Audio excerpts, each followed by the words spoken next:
ଏଣିକି ବାଦ୍ ପଡ଼ିଯାଇଥିବା ମହିଳା ପୁଣି ଥରେ ପାଇପାରିବେ ସୁଭଦ୍ରା ଯୋଜନାର ସୁବିଧା। ପୁଣି ଥରେ ଯୋଜନାରେ ନିଜକୁ ସାମିଲ କରିପାରିବେ ହିତାଧିକାରୀ।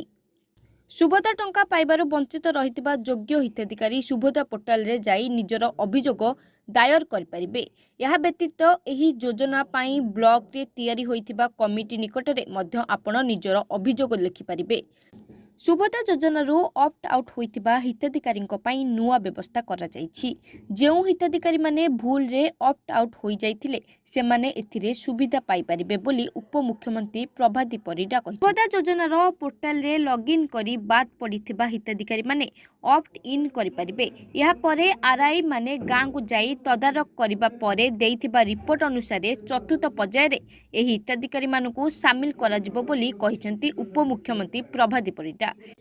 ଏଥିସହିତ ରିଜେକ୍ଟ ଲିଷ୍ଟ ଯାଞ୍ଚ ସମୟରେ ଆଧାର ଭେରିଫିକେସନ କରାଇ ନେବାକୁ ସେ ହିତାଧିକାରୀମାନଙ୍କୁ ଅନୁରୋଧ କରିଛନ୍ତି ଏବଂ ଜାନୁଆରୀ 15 ତାରିଖ ପରେ ସୁଭଦ୍ରା ଚତୁର୍ଥ ପର୍ଯ୍ୟାୟ ଟଙ୍କା ପ୍ରଥମ କିସ୍ତିର ଚତୁର୍ଥ ପର୍ଯ୍ୟାୟ ଟଙ୍କା ଦିଆଯିବ ବୋଲି ଉପମୁଖ୍ୟମନ୍ତ୍ରୀ ଘୋଷଣା କରିଛନ୍ତି।